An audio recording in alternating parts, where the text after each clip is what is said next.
و کیف تکفرون، چه قسم شما کافر میشه، چه قسم رای حق ترک میکنی. و انتم تتلا علیکم، شما خود تلاوت کرده میشه بالایتان آیات الله، احکام الله، دلائل یکتا پرستی الله. و فیکم رسوله، در بین شما پیغمبر الله موجود باشه، باز امور را بگیره. بسیار جای تعجب است. چطور ای مسلمان امروز چطور قطع یهودی و نصرانی یک جای میشی؟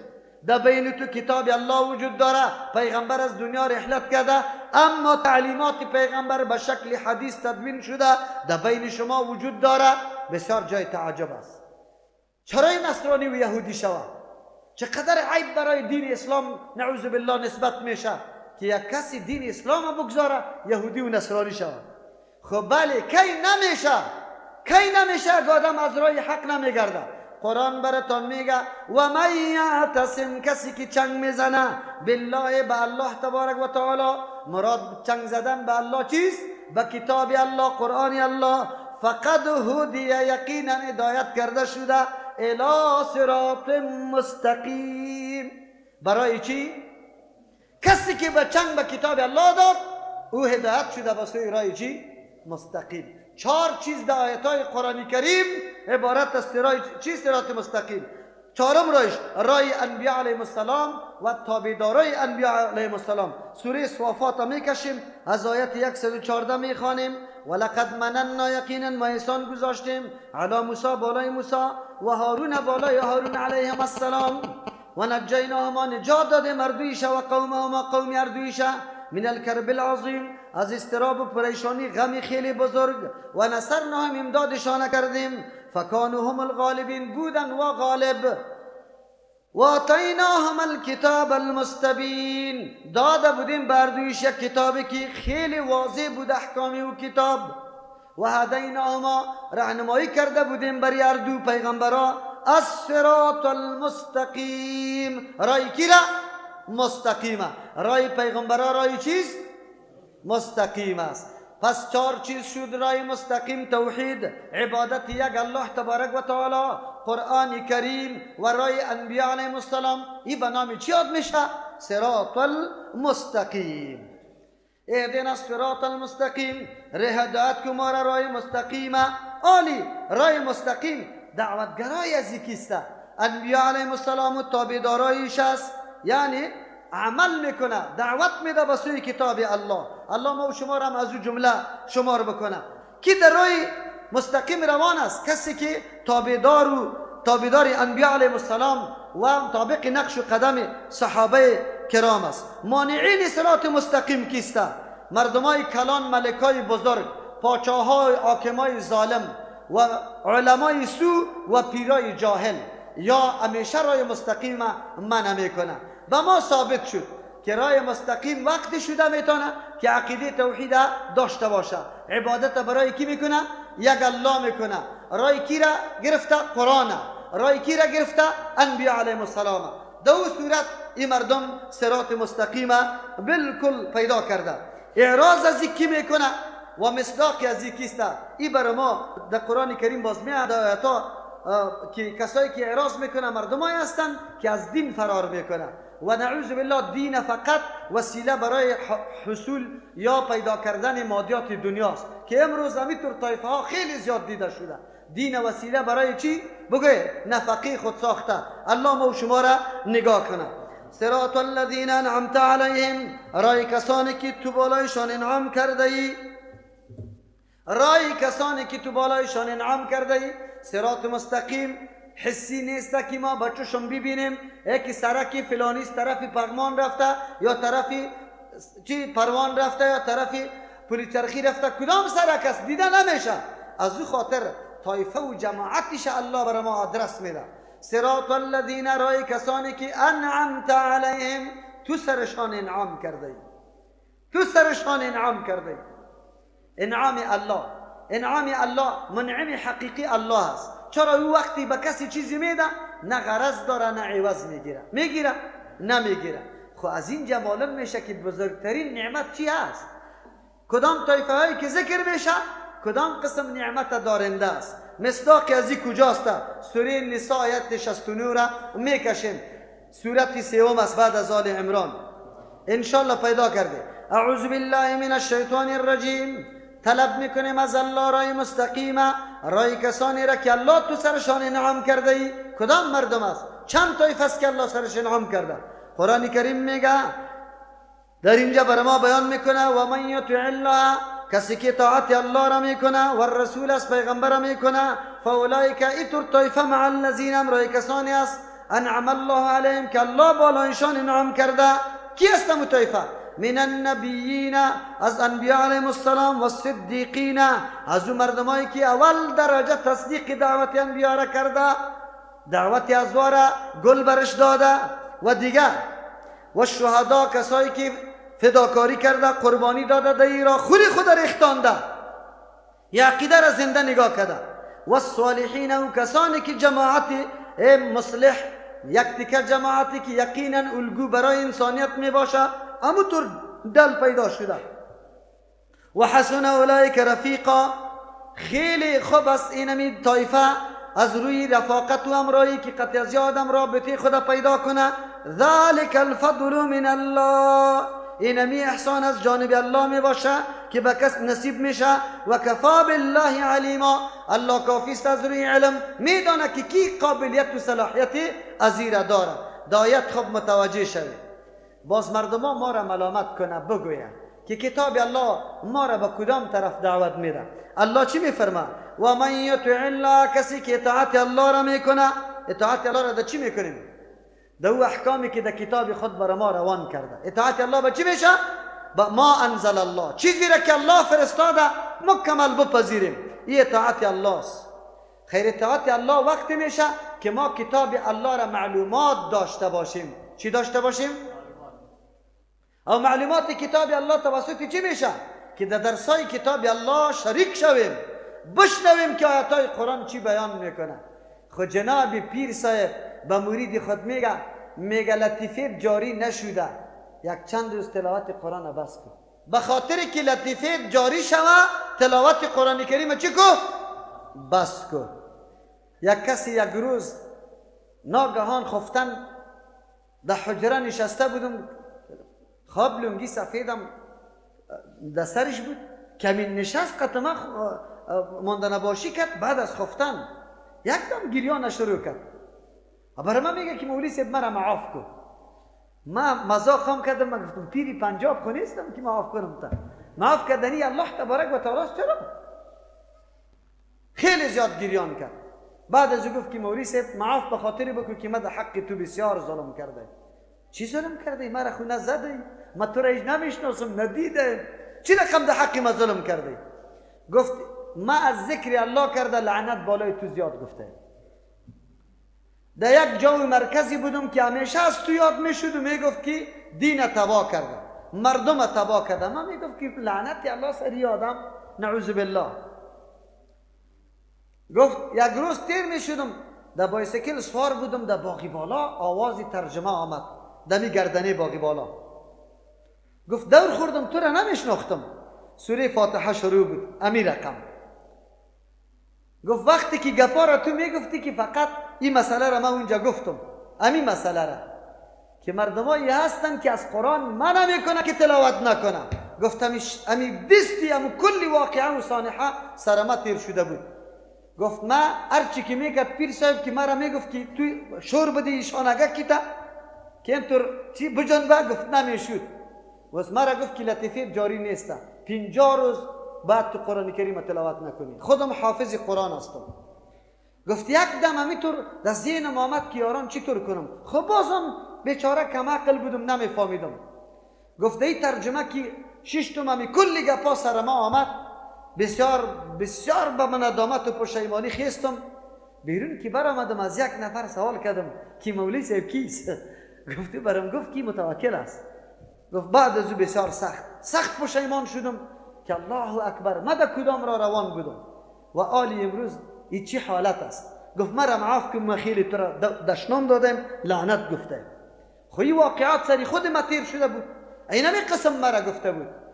این را دین میگه، این مردمان نماینده دین است. از کتاب الله کسی را منع کردن چیست؟ بگوی کفر است. کسی هم به جز از اینکه در حالت جنابت باشه از قرآن منع است. در حالت چی؟ به خاطر تعظیم قرآن. دیگه وقت از قرآن منع نیست. چطور شده میتونه که یک کسی خودم نمایندی دین میدانه از قرآن منع میکنه؟ خب بله، مجلس قرآن که فامیلی که از مجلس قرآن منع میکنه باید بشناسیش. چرا که باز در جمله منعم علیهم نمیه. و من یطع الله، کسی که اطاعت الله را میکنه، اطاعت الله توسط عملی کردن احکام الله میشه. او وقتی میشه که ما احکام الله را بدانیم، او وقتی میدانیم که در مجالس قرآن حاضر شویم. یک، و الرسول اطاعت پیغمبر میکنه. دمینجا چرا نمیگه و من یطع الله و محمدا، کسی که اطاعت الله را میکنه و محمد صلی الله علیه وسلم اطاعت میکنه؟ چرا میتور نمیگه برادران؟ محمد ذاتش 40 سال پیش بود، قولش قابل اعتبار بود؟ قابل اعتبار نبود. پیغمبر که قابل اعتبار شد به خاطر که وحی آمد و این حیثیت و صفت چی را پیدا کرد؟ رسالت پیدا کرد. از پیغمبر تابعداری از حیثیت چیش میشه؟ رسالتش میشه که رسول الله هست.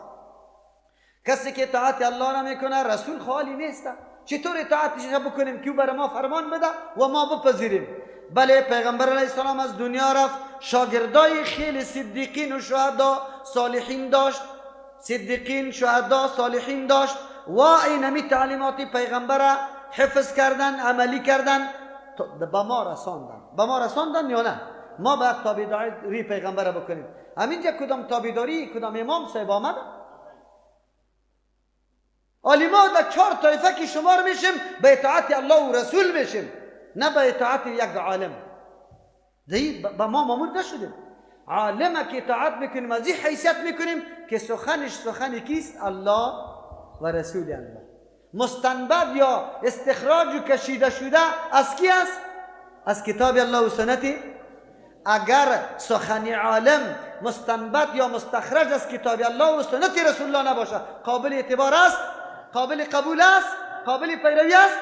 اینمی را دین میگه. دلتان که هر نام سرش میمونه. در غیر از او نه، در غیر از او دین نیست. الله میگه معلوم شد که قطعی 4 طایفه که الله سرش انعام کرده، وقت ما شامل شده میتونیم که 2 شرط پورا کنیم. کدام شرط بود؟ اطاعت کی؟ کتاب الله و اطاعت رسول. اگر این 2 را پورا نکرده بودیم در 4 طایفه شامل نمیشیم، قطعا شامل نمیشیم. کدام طایفه است؟ فاولئک مع الذین، ای مردم امرای کسانی است انعم الله علیهم که الله سرشان انعام کرده. من النبیین، طایفه اول نبیین است، دعوتگرای حق که یک دم در بین یک جماعتی که سالا در اونجا انحراف، بدبختی، ظلم، تجاوز، تاریکی، بت پرستی، رواج پرستی، جاهلیت جای گرفته، پیغمبر میآید دعوت شروع میکنه. ایره نبیین میگه. پیغمبرها وقتی مفکوره و دعوت میاره، کسانی باید پیدا شوه که به می دعوت پیغمبرها لبیک بگویه. بیچون و چرا قطعش همراه میشه. این طور طایفه را به نام کی یاد میکنه؟ صدیقین. این مردمایی است که در قول در عمل مکمل راست است. در جمله در رأس صدیقین کی قرار داره؟ ابوبکر صدیق. لقبش به می خاطر است. چرا؟ زمانی که پیغمبر از معراج حالات بیان میکرد، پیش ابوبکر رضی الله عنه دیگه مشرکین آمد گفت رفیق دیگه دیوانگی را شروع کرده، نعوذ بالله. حالی گپ از آسمانا میزنه، حالی میگه که در 1 ساعت این در بیت المقدس رسیدم، در آسمانا بالا شدم پس آمدم. گفت بالکل حق میگه و راست میگه. الله اکبر. اگر محبت با پیغمبر داریم که سخنی پیغمبر برات رسید، عقل جنگی نکن، عقلی تا نجنگانی. بگو بله اگر سند حدیث صحیح باشه راست میگه، ولو که عقل تو نمیپذیره، خود تو تصدیق کلام کی را میکنی؟ محمد رسول الله صلی الله علیه وسلم میکنی. این دوم طایفه است که دعوت پیغمبرها را رنگ میده. وقتی که مردم خبر شد که من تا 2 سال 3 سال که ترجمه میکردم کس ختم نبود، هیچ کس متوجه من نبود، نه کسی مرا وابی میگفت نه کسی دیگه. خب وقتی که دیدن که در ترجمه مردم نشست، حالی دیگه شروع کردن گفت این خب مردم چپا میکنه کلگیره. ملا صاحبا صدقه فطر گم شد، ختما گم شد، یاران جستجو کردن که چرا گم شدن. قاری صاحبا که ختم میکنه که از برش پیسه نمیده، پیر صاحبا همون چیزایی که برشان سوغات میامد و گم شد. حالی مجبور هستن که ما را بد بگه یا نگوید. 1000 تهمت در جان ما باید بسته کنه، حق داره باید بسته کنه. چرا؟ لقمهشان از دانشان گرفتیم دیگه، او خواهق مجبور هستن این کارا بکنن. دینمین جاست که آل تاخت و تاز شروع میشه، از هر طرف حمله شروع میشه. کدام طایفه به کار سالی؟ بگوی کسایی که فداکار از شهدا کی را میگه؟ سری خدا قربان میکنه، سری خدا قربان میکنه. صدیق کسی است که در مرتبه علمی در درجه کمال رسیده. شهدا کسی است که در درجه عملی در درجه چی رسانده؟ رسیده، در کمال رسیده. آل فداکاری میکنه. چرا؟ خونی خدا میریزانه، خود دعوت حفاظت و پاسبانی میکنه. چهارم طایفه کدام است؟ نمونه عملی همی دعوت خود بیرون معلوم شود. 4 طایفه است که دین اساس دین قطش نگاه میشه و دین پیروزی را حاصل میکنه. در غیر از اینکه 4 طایفه موجود نبود دین پیروز نیست. دعوتگر، تصدیق کننده دعوتگر، دفاعگر دعوتگر و تطبیق کننده برنامه عملی همی دعوت، اون وقت کامیاب میشیم. الله تبارک و تعالی اهل مجلس ما را و همه مسلمانای دعوتگر اجر جزیل بده. الحمدلله. یک تعداد خواهرها و برادرای جوانی که قطما پیوسته، الحمدلله. یکی خو تصدیق دعوت کرده، دوم فداکاری داده، به هر نوع شکنجه و بگوی تهدید بالکل سینه داده و تن داده. چهارم یقینا در زندگی عملی خود ثابت کرد که این طایفه دین اینمی دین میگه. الحمدلله. زمانی که جوان آدم میبینه که نماز میخونه، دمی حالت ازدحام، دمی حالتی که کشمکش خیلی زیاد است که گریان میاد. ما در تراویح اولین کسی که آب دیدیش میریزه جواناست. الحمدلله. و یقینا همون قسم الله کلی ما و شما را همین توفیق نصیب بکنه. ما بار بار گفتیم او سلفی که دعوایی میگه که من به منهج سلف صحابه کرام قدم میمانم، با مو سیستم روان میشم، با یک رفع الیدین نمیشی که به منهج سلف تو داخل شوی، با یک آمین به زور گفتن نمیشی داخل شوی. در منهج سلف وقتی داخل شده میتونی که اخلاقیت، عملت، عقیدت واقعا سلف مثل سلف باشه. نمازی تو با نماز مردم فرق داشته باشه، دعوتی تو با دعوت مردم فرق داشته باشه، اخلاقیت، عملت، عقیدت مکمل فرق داشته باشه. اونمو وقت الله یک تعداد جوانای ما را که به می سیستم واقعا امیر عملی کرده دیگه هم برکت نصیبشان بکنه. دعوتگری واقعی. دل شما چی میخواد که در کلی همی جماعت ها خود شامل بکنیم یا در یکیش؟ در کلش هم دعوتگر باشیم، هم تصدیق کننده دعوت دین الله باشیم، هم دفاع از دین الله بکنیم. ما اینقدر پافشاری که میکنیم چرا میکنیم؟ مردم ها سر ما اعتراض داره، میگه مولوی صاحب شاگردای در هر جای رفع الیدین میکنه سبب نفاق میشه. ما میگیم این سنت مظلوم پیغمبر است، از این دفاع میکنیم. این سنت پیغمبر است، از این دفاع میکنیم. بیا سنت از بین نمیبریم، نفاق از بین میبریم. نفاق چرا پیدا شده؟ مردم نمیفهمه، جاهل هستند. خیر ملا صاحب مسجد برو بگو کی مردم ها را بفهمه کی نفاق نگه. بسیار برادرای جوانی ما که خیلی احساساتی میباشه، در بعضی ارگانای کم کم کارام میکنه، دعوت میکنه، فکر میکنه که همین کل دین این همین جاست، در دیگه جا اگر کسی دعوت میکنه و دین نیسته. نه برادر جوانم، تو تمام جماعت ها و عملکرد ارزیابی کو. خب با دلیل از پیش بگی. پیش من میاد مولوی صاحب رفع الیدین چیست؟ من میگم سنت است. امی تفریقه چیست؟ من میگم حرام است. خیر رفع الیدین خود سبب تفریقه شده، باید نشود. من از پیش سوال میکنم که خود رفع الیدین سنت است یا نه؟ بله. خیلی سنت از بین ببریم یا عامل تفریقه را؟ تفریقه حرام است، باید عامل تفریقه از بین ببریم، سنت از بین نبریم. عامل تفریقه چیست؟ چرا مردم متفرق است؟ به خاطری که مردم نمیفهمه کی سنت است. چرا نمیفهمه؟ ملا صاحب نگفته. برو به اون ملا صاحب پیش من نبیا، با اون ملا صاحب بگو که ملا صاحب حدیثی رفع الیدین به مردم بخواد که مردم بفهمه کی سنت کیست؟ رسول الله. همین رقم میشه؟ همین رقم بله. چرا نمیشه؟ بیا ما گفتم در مسجدی ما در روز جمعه 2 مردم از او کسایی میاد که نه دست از سر سینه میگیره، نه آمین به زور میگه، نه رفع الیدین میکنه. آیا قطع ازوان در مسجد من نفاق وجود داره؟ در عربستان هم اینقدر مخلوق دنیا جمع میشه، 4-5 قسم نماز خوانده میشه، تفرقه وجود داره؟ نفاق وجود داره؟ یکی دیگر را بد میگه، کلگی پشت یک امام اقتدا میکنه. تو جناب افغانی و پاکستانی و هندوستانی چرا رای مخالفت؟ فقط دشمنی با سنت رسول الله داره. تمام تلاشتان برای این خاطر است که سنت رسول الله عمل نشود. چی دلیل میگیره؟ اینجا کلگی در مذهب احناف است دیگه. ما مذهب احناف، کدام مذهب احناف؟ مذهب حنفی چیست؟ راست تا بگو. امام ابو حنیفه رحمت الله علیه چی توصیه کرده؟ حنفی خو مستم، تو نیستی. چی رقم مذهب احناف است؟ اگر گپ از مذهب میزنی اصل حنفی مستم، ما به توصیه از او عمل کرده او تو نیستی. چرا میگی؟ ما احترام به کلی نظریات دارم، اما ما عالم هستم. ما چطور حدیثی رفع الیدین با صدها حدیث برای رفع الیدین و یک حدیث برای ترک رفع الیدین بکنم؟ ما چطور قناعت کنم عالم و مستم تحقیقم کردن که ما همیشه عمل به مفضول بکنم به افضل عمل نکنم؟ الله از پیش ما احسن عمل طلب کرده. ما چرا یک سنت قبول کنم دیگه سنت رد کنم؟ امکان داره؟ نداره. از این خاطر بیایی که ما و شما خود داخل کنیم، دعوتگر جور شویم، صدیقین شویم. بله هر امر الله و رسولش که به ما میرسه با دل و جان بپذیریم، خود قربانی از او کنیم، بعد از او فداکاری بکنیم. دین همونطور نمیشه اگر ما و شما دفاع نکنیم. اگر ما و شما سینه خدا، جان خدا سپر برای حفاظت دین نکنیم، دین باقی میمانه؟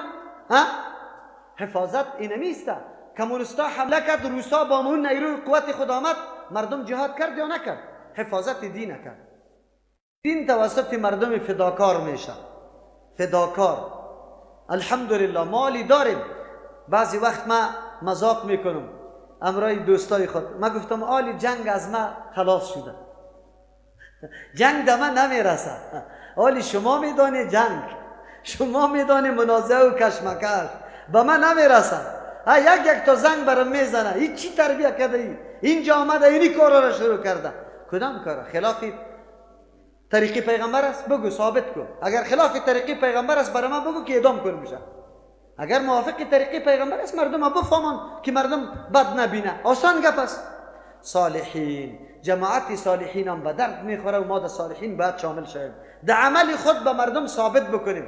مسجد کمپنی ما یقینا آنقدر تبلیغات میشد که هیچ پرسان نکن، هیچ پرسان نکن. خب مردم که می آمد در مسجد، این طایفه را که می دیدن، این جماعت را که می دیدن که نمازی از یا به یک دم می گفتن که او برادر اصلا ما هیچ نماز نمی خوانیم، نماز خواهمی چه نماز است. یقینا بسیار متاثر می شدن. این را مردم میگه دعوت عملی. از دعوت قولی کده، زبانی کده، دعوت عملی خیلی اهمیت داره. تو که در عمل خود ثابت بسازی منهج سلفه، راه و روش سلفه، انشالله باز کامیاب هستی. باز از انتقاد میبرایی، باز گپت سخن بالکل جای خدا میگیره. یقینا به شرطی که ما در عمل هم امی روش سلفه پیاده بکنیم. دعا به می میکنیم که مشترکین ترجمه قرآن کریم ما را الله در 4 طایفه شامل بسازد.